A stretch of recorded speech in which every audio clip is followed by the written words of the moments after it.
Hey my friends, what's going on? It's Ultimus, and before we get any further into this video, I want to stop and first off apologize and give you a heads up. There might be a lot more cutting and pasting in this video than normal. I'm dealing with some very severe tooth pain without going into nasty details that I'm sure you guys don't really want to know about, just because some people are weirded out by that kind of stuff. Yeah, so I might have to stop and pause and take care of the pain that I am currently basically constantly in. Just so it's not like on camera. Like obviously you guys don't want to see me like fiddling. Anyways, yeah. So if there's a few more edits in this video than normal, that's why. So I do apologize ahead of time. Hope it isn't too awkward or cheesy. I guess I don't know. Anyways, that being said, hi, welcome to another video. It's been a while since we've done a sit-down, talky, let's read stuff kind of video, so taking a break from the gameplay.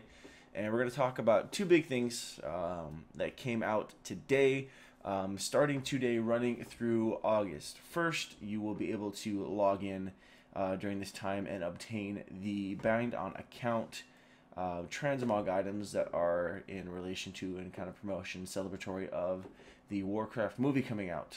No, this is not a paid or promote thing in any way. I don't really feel like that should really be said, but I feel like just in case, I'll say it just in case. Wow, that was redundant. Yeah, Warcraft movie comes out on June 10th. I'm very excited about it, and of course getting in-game stuff feels inevitable. Like, that I don't really, not surprised Blizzard did that kind of stuff, but I'm a huge fan of it. Love the Alliance Sword and Shield, love the Horde Axe and Staff. Lots of people complaining, of course, because that's what WoW players do, that there wasn't a ton of weapons. Honestly, I can't even use half the Transmog stuff on my main characters that I play, and I'm not even bothered by it. So, I don't know. They're sick looking. The staff looks dope. The one-handed axe for the Horde looks dope. It looks like a smaller version of the Betrayer of Humanity. It's just a one-handed axe. And then the one-handed sword and shield from the Alliance side looks sick. I'm definitely going to mog that on my Paladin. And I'll probably mog the one-handed swords on my Death Knight just because they look pretty sick. So, really big fan of them. The detail on them is amazing, and they're such clean-looking weapons. And, of course, then on the Horde side, they're pretty brutal-looking. So, I hope you guys are excited about them, and hope you guys get to use them on some of the characters you play, because it'd be a shame if they went to waste. That being said, all of the Transmog stuff and Warcraft movie promotions and all that to do with that is out of the way, as exciting as that is personally. Of course, Overwatch launched this week. I'm hoping to pick it up this weekend, and hopefully that doesn't put me too far behind the curve. Looks like a ton of fun. But what I really want to talk about, the main body of this video, is going to be the patch 6.2.4 hotfixes. Now, I just saw these went live today, and as of the time I'm reading this webpage, 7.5 hours ago, basically. And that the issue that they're addressing is the low-level experience hotfixes that are going to be entering into the game. If you watched it, or maybe if you missed it, didn't even know what happened or what occurred, a couple weeks ago, Ian Hazzikostas sat down with Jesse Cox, and they did a dev update thingamajigger roundtable talk. Basically, it really was just kind of a big commercial. Like, there's no way around that, but I found it to be enjoyable at the same time. And one of the issues that got brought up that I was actually kind of happy to hear be brought up was the issue of how fast leveling is at lower levels. Obviously with heirlooms, but even like without heirlooms, like leveling is pretty quick. You kill mobs really fast, and you just miss a lot. And so for a lot of players, that's definitely a problem. Not as enjoyable, especially for newer players or people that just want to go back and just enjoy the leveling experience. Myself, it doesn't really affect me a whole lot just because I've gotten every class up to 100 now, so I really don't have a reason to go back and level unless I just feel like it. It might be kind of fun to go back and level a warrior through all over again without heirlooms or anything like that, just to enjoy the experience again.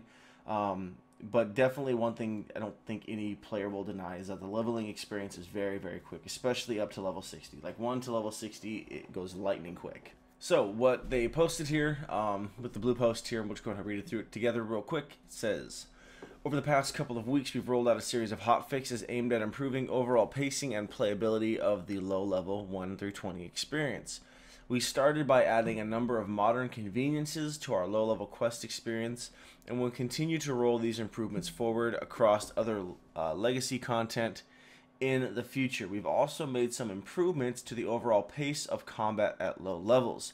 Due to the accumulated effect of years worth of max level tuning adjustments, many classes were killing low-level enemies nearly instantaneously, even without heirloom gear or other advantages. A summary of the hot fixes follows. So they've been rolling some of these out more or less slowly, but we're going to see a fulmination of these with patch 6.2.4.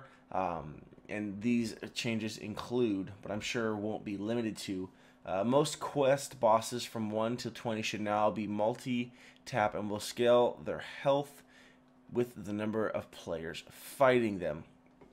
Added dynamic respawn behavior to most 1 through level 20 outdoor areas, so that spawns will be more readily available during times of high player traffic, and that's something I do want to talk about in a little bit. Players who die in low-level dungeons should now release to the entrance of the dungeon, consistent with the practice in dungeons for more recent expansions. Level 1 through 10 enemy NPCs should now deal slightly more damage. Reduced the bonus to out-of-combat health regeneration that players receive when below level 20. Reduced player damage at low levels to improve overall combat pacing. In general, strength and agility classes saw larger reduction in damage than casters did. Damage dealt is unchanged from level 40 onwards. We see these changes as the beginning rather than an endpoint. Much work remains to improve the tuning and pacing of old world level up experience, and our efforts will continue into Legion and beyond. So, what does all this mean, and what sparked a lot of this? For a long time now, and this has been a thing that a lot of players have brought up too, is they feel like leveling is too fast. Leveling is too fast.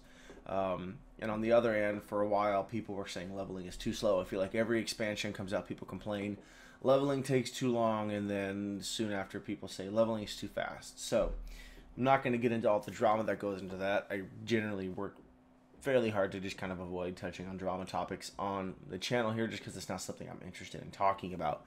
I will say, though, yes, leveling does go very, very quickly, and I think there's a lot to be missed out on if you blast through the low-level content too quickly.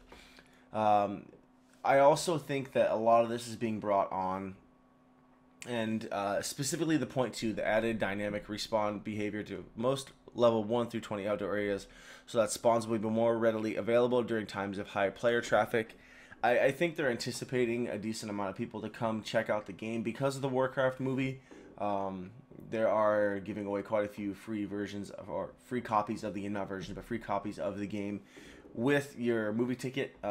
Believe if you get it through the Edwards Cinema is part of the promotion. And so, while I'm sure we'll see a few people come back to playing WoW because they'll be like, man, I saw that movie and I enjoyed it, and man, it makes me miss Warcraft. I'm gonna go check it out again. Like, that's inevitable. But what I think is going to happen a lot of is you're going to see a lot of people who maybe have never played Warcraft before check out the game for the first time. And so with that, I think this change is definitely going to be added simply because it's going to improve the quality of life experience, I think, for people looking for quest mobs, so that more people are able to keep going through the content rather than stopping and waiting. Simply, again, to make that a more enjoyable quest experience for the new players. Causing players who die in dungeons to now release at the entrance of the dungeon, again, like they said, to keep it consistent with the practice of dungeons. In current content, I see no problem with that. It keeps it consistent all the way through. Again, a little bit of consistency is a good thing, and I don't necessarily think it makes it any easier or harder. Just because I've been in a dungeon where I've had to wait for someone to walk back to the dungeon instance, and they have no idea where the dungeon entrance is, because we haven't had to walk to dungeon entrances in years. So why should we have to continue to walk to the entrance and try to figure out where that is in death? It just seems silly. Like, if we're gonna walk to dungeon instances in our life, I guess is the way to say that, while we're alive and while we're wanting to do dungeons, then of course, sure, we can still do it in death. But if we're queuing up for random dungeons or LFRs and things like that via the group finder, it just makes sense then to allow the content to be consistent and let players respawn there at the entrance of the instance rather than having to wait 10 minutes for the guy that's never queued for this dungeon before to figure out where the entrance is. The tank leaves, the trash talk starts, and then it's just awkward from there. I mean, it's just, we've all been there, right? Maybe you've been that guy that's been like, man, I can't find this instance because we don't have to walk to them. It just seems inconsistent. So the fact that we're getting both of these features now added is going to be just consistent across the board. I think is going to be a good just quality of life change, personally, for me anyways.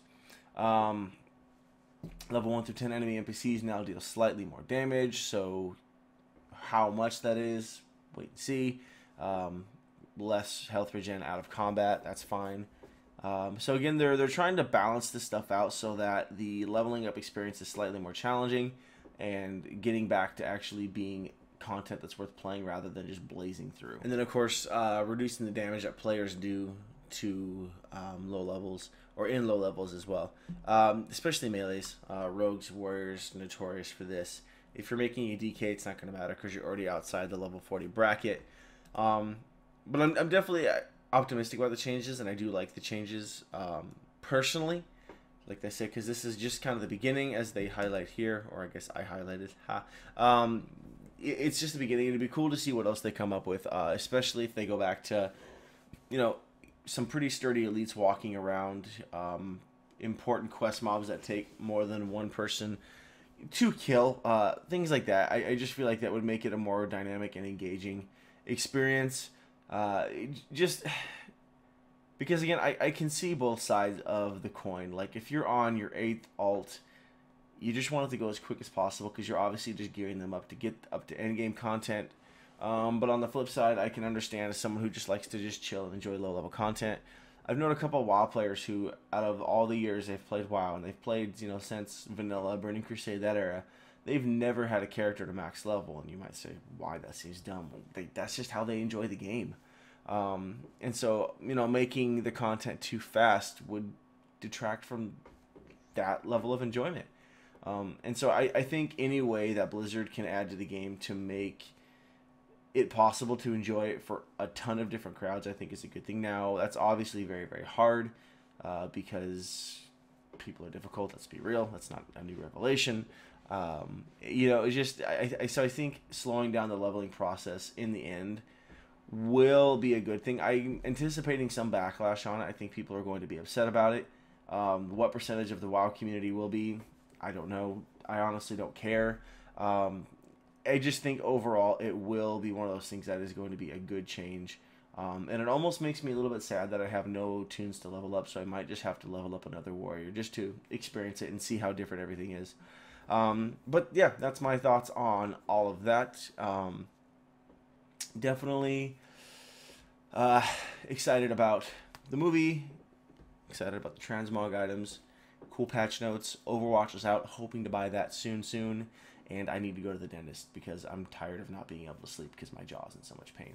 Hey.